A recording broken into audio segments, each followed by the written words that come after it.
Hello friends, आजच्या नवीन व्हिडिओमध्ये तुमचे मनापासून स्वागत करते।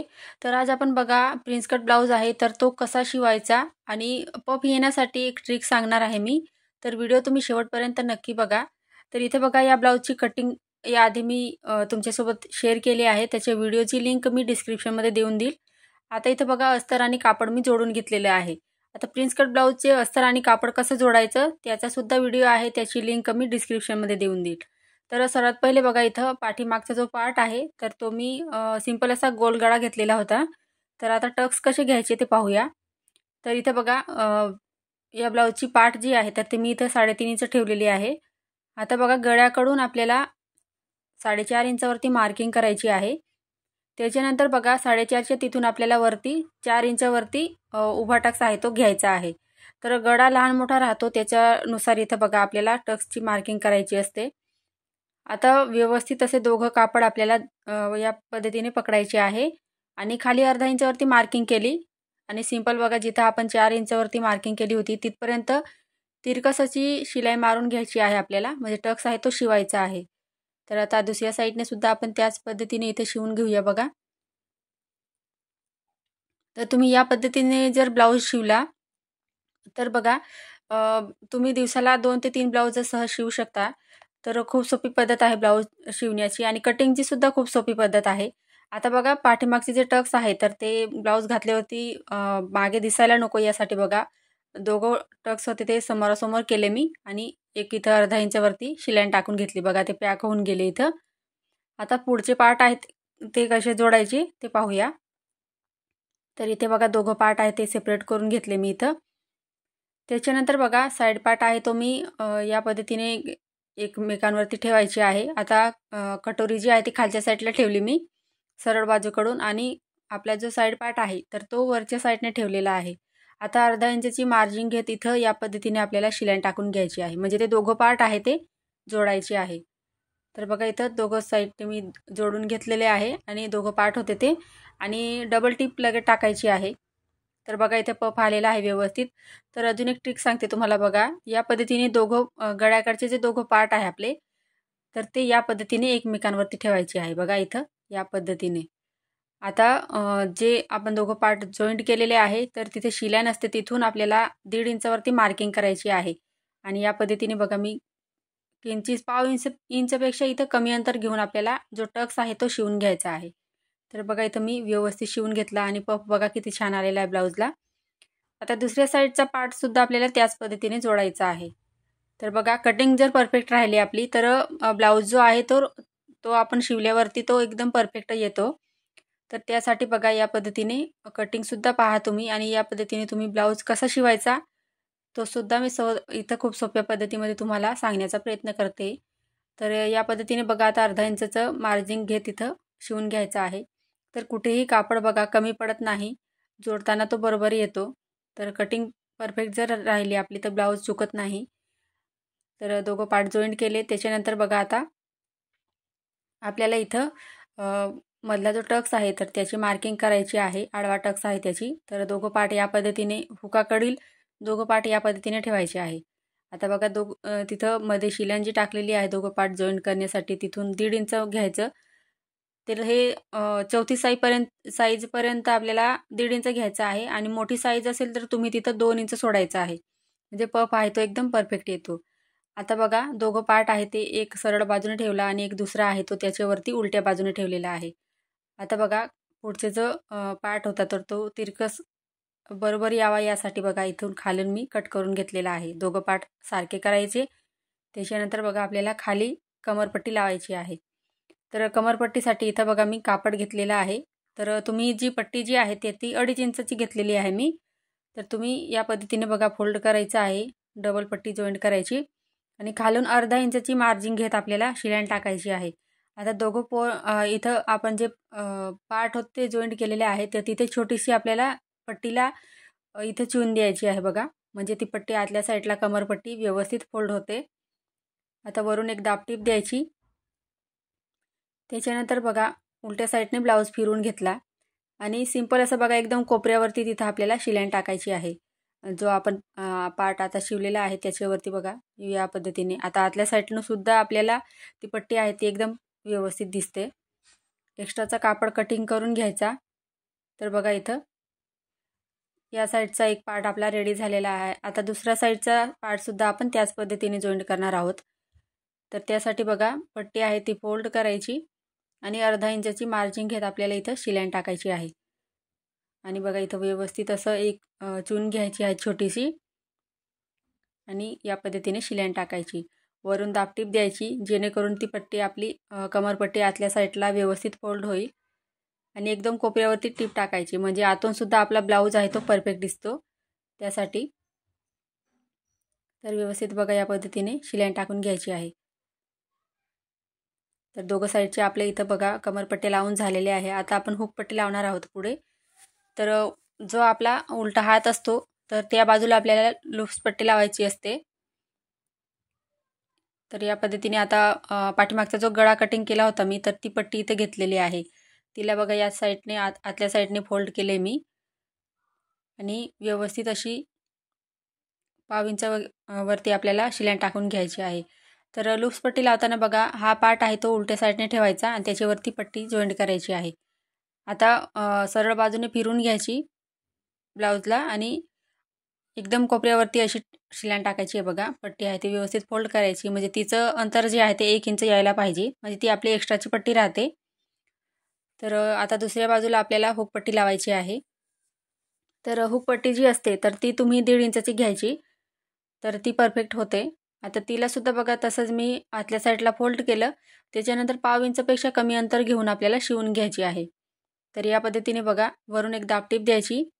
खालचा कापडसुद्धा व्यवस्थित पकडायचा आहे. आता आतल्या साईडला व्यवस्थित ती पट्टी आपली फोल्ड होते. तर वरून एक दाबटीप द्यायची.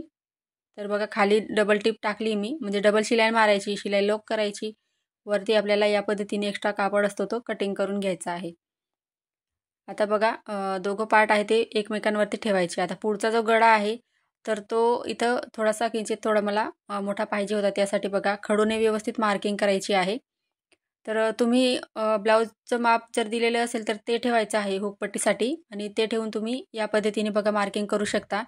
आता कटिंग करायच्या अगोदर बघा इथं जी शिलाई टाकलेली आहे आपलं खडूने आपण मार्किंग केलेली आहे. तर तिच्यावरती पहिले एक शिलाई टाकून घ्यायची. त्याच्यानंतर तो एक्स्ट्राचा पार्ट आहे तो कटिंग करायचा आहे. ते असं केल्याने काय होईल कापड जे आहे ते इकडे तिकडे होणार नाही आणि व्यवस्थित आपल्याला इथं गळपट्टी लावायला सोपं जाईल. आता बघा इथं गळा जो आहे तो आपण इथं व्यवस्थित करून घेतला. आता इथं बघा गळपट्टी लावताना इथं मी 1.5 इंचाची पट्टी घेतलेली आहे. त्याच्यानंतर बघा शोल्डरपासून आपल्याला ही पट्टी जॉईंट करत यायचं आहे. आता एक्स्ट्राचं इथं कापड मी कटिंग करून घेतलं. अर्धा इंचाचं कापड सोडलेलं आहे बघा बाहेरच्या साईडने आणि आता छोटे छोटे कट्स द्यायचे. त्याच्यानंतर पट्टी आहे ती व्यवस्थित फोल्ड करायची बघा आतल्या साईडला आणि एकदम कोपऱ्यावरती टीप टाकायची आहे. जी पट्टी आहे आपण शिवतोय तर तिच्यावरती एकदम कोपऱ्यावरती शिलाई टाकायची म्हणजे आतल्या साईडहून पण व्यवस्थित इथं फिनिशिंग दिसते. तर बघू शकता इथं आपली पट्टी जी आहे ती व्यवस्थित दिसते इथं. तर आता दुसऱ्या साईडने सुद्धा बघा इथं गळ्याकडून मी इथं पट्टी जॉईंट करते. तर तीसुद्धा 1/2 इंचपेक्षा कमी अंतर घ्यायचं आहे शिवायला इथं. म्हणजे गळा जो आहे तो आपला पुढचा मोठा होत नाही जास्त आहे आपल्याला हवा तेवढा राहतो. आता बघा एक्स्ट्राचे इथं पार्ट कटिंग करून घेतले. आता पहिले जो पार्ट शिवला होता त्यालाच ठेवायचा आहे. त्याच्यानंतर दुसरी पट्टी आहे ती आपल्याला शिवायची असते. कारण आपण जर अंदाजे शिवून मोकळं झालो तर नंतर काय होतं आपण जेव्हा हुकपट्टी लावतो आणि ते पट्टी जी आहे ती खालीवर होते. हुक आणि लूप्स पट्टी खालीवर होते. तर तसं होऊ नये यासाठी पहिलेच काळजी घ्यायची म्हणजे आपला ब्लाऊज जो आहे तो परफेक्ट येतो. आता बघा इथं आय बनवायचे होते मला त्यासाठी मी इथं या पद्धतीने खडूने मार्किंग करून घेतली. तर जेवढं पोर्शन इथं हुकाची जागा जास्त असेल म्हणजे ब्लाऊजची उंची जास्त राहते तेवढे इथं आय बनवायची आहे. इथं या पद्धतीने बघा व्यवस्थित असं मी फिरवून घ्यायचं आणि खडूने मार्किंग करून घ्यायचे जेवढे बनवायचे आपल्याला आहे तेवढे व्यवस्थित असं शिवून घ्यायचं आहे. तर बघा इथं परफेक्ट असं शिवून झालेलं आहे. आता फिटिंग कशी करायची बघा. तर पाठीमागचा पार्ट मी उलट्या साईडने ठेवलेला आहे बघा इथं आणि इथं दोरी वगैरे काय लावायची नाही. त्यासाठी शोल्डर जे आहे ते गळ्याकडून बघा मी 1/2 इंच घेतलेलं आहे म्हणजे 1 इंचमध्ये 2 लाईनी कमी घेतल्या आहे.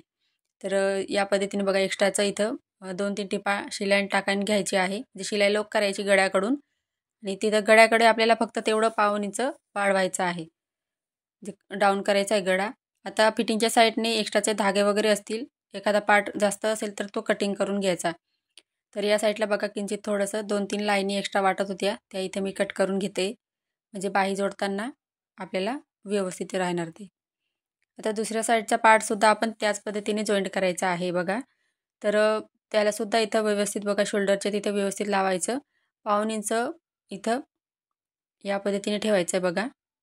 आणि आपल्याला मुंड्याकडून मी अर्धा इंच घेतलेला आहे आणि गळ्याकडून पाऊण इंच घेतलेला आहे. म्हणजे या पद्धतीने शोल्डर तुम्ही शिवायचे आहेत. म्हणजे काय होईल, शोल्डर उतरणार नाही, दोरी वगैरे जरी नाही लावले तरी. कारण गळा जो आहे, पाठीमागचा गळा थोडा डीप आहे, 11-11.5चा गळा आहे तो, तर त्यासाठी. आता इथे बघा आपण बाही जॉईंट करूया. तर बाही जॉईंट करताना बाही व्यवस्थित चेक करायची. जो पुढचा जो मुंडा आहे तर तो इथं पुढे पाहिजे, म्हणजे तो थोडा खोल राहतो. तर या पद्धतीने चेक करून घ्यायचं. बाहीचं सेंटर काढायचं आणि जिथं आपण शोल्डर जॉईंट केलेलं आहे तिथं ते सेंटर ठेवायचं आहे आणि या पद्धतीने एका साईडची बाही शिवायची आहे. आता व्यवस्थित पलटवून घ्यायचं आणि जसं आहे तसं फिरवत आपल्याला इथं बाही शिवायची आहे. ओढायची नाही आहे, नाही तर काय होईल की जास्तीची उरेल ती आणि इथं अंगामध्ये बाही आहे ती काखेमध्ये टाईट होते. तसं होऊ नये यासाठी बघा जशी आहे तशी लावायची हलक्या हाताने, म्हणजे आपला ब्लाऊज आहे तो व्यवस्थित येईल. आता इथं बघा डबल टिप टाकून घेतली लगेच मी, तर व्यवस्थित असं आलेलं आहे बघा. आता सरळ बाजूकडून आपल्याला शिलाईन टाकून घ्यायची आहे. तर बघू शकता इथं मी या पद्धतीने शिलाईन टाकून घेतली. एक्स्ट्राचे धागे कापड वगैरे असेल तर ते कटिंग करून घ्यायचं आहे. दुसऱ्या साईडने सुद्धा आपण त्याच पद्धतीने बाही आहे ती शिवून घेणार आहोत. तर बघा इथं बाही थोडीशी एक्स्ट्रा होती तर ती मी कट करून घेतली. बाहीचं सेंटर काढायचं, त्याच्यानंतर एका साईडची बाही शिवायची आहे पहिले. आता बाही फिरवून घ्यायची, त्याच्यानंतर आपल्याला दुसऱ्या साईडने शिवायची आहे बघा. तर मुंडा आहे तो तसाच मी फिरवत बघा गोल आहे तसं फिरवत मी इथं शिलाईन टाकून घेते. आता या टोकापासून दुसऱ्या टोकापर्यंत संपूर्ण अशी बाहीला शिलाईन टाकायची आपल्याला. आता सरळ बाजूकडून परत एक टिप टाकायची आहे बघा, व्यवस्थित अशी. तर या पद्धतीने तुम्ही जर ब्लाऊज शिवून, म्हणजे कटिंग पण खूप सोपी पद्धत सांगितलेली आहे मी. कटिंग जरी तुम्हाला परफेक्ट जमली तर ब्लाऊज तुम्ही या पद्धतीने सहज शिवू शकता. तर आता इथं बघा ब्लाऊज जो आहे तो उलट्या साईडने फिरून घेतला मी आणि एकदम कोपऱ्यावरती शिलाईन टाकून घ्यायची आहे. या पद्धतीने बघा जसं मी दाखवते आहे सेम त्याच पद्धतीने दुसऱ्या साईडने सुद्धा त्याच पद्धतीने शिलाईन टाकायची आहे बघा. तर बघा या पद्धतीने तुम्ही ब्लाऊज कटिंग करून जर शिवला तर दिवसाला तुम्ही 3 किंवा 4 ब्लाऊज सहज शिवू शकता. आणि या पद्धतीने आता बघा दंडघेरचं माप घ्यायचं आहे. तर 6 इंच दंड होता त्यांचा आणि छातीचा चौथा भाग 8.5 इंच घेतला आहे मी. खालून बघा कमरेच्या साईडला मी इथं आपण 1.5 इंच मार्जिन घेतली होती, त्यासाठी मी इथं 1.25 इंच घेतलेलं आहे, कारण ते शिलाईमध्ये आपण एक्स्ट्राचं घेतलेलं आहे तिथं त्यासाठी. आता सरळ अशी लाईन आखून घ्यायची तुम्ही जर नवीन असाल तर. आणि या पद्धतीने बघा ब्लाऊज जो आहे तो सरळ करून व्यवस्थित येतो. तर बघू शकता इथं फिटिंग आपली एकदम व्यवस्थित झालेली आहे सरळ अशी. तर फ्रेंड्स, तुम्हाला आजचा व्हिडिओ कसा वाटला कमेंटमध्ये मला नक्कीच सांगा. चॅनलवर नवीन असाल तर चॅनलला सबस्क्राईब करायला विसरू नका, जेणेकरून नवीन व्हिडिओ सर्वात पहिले तुमच्याजवळ पोहोचेल. पुढचा व्हिडिओ कोणत्या टॉपिकवर पाहायचा आहे ते सुद्धा मला नक्की कळवा. आजचा व्हिडिओ पूर्ण पाहिल्याबद्दल धन्यवाद.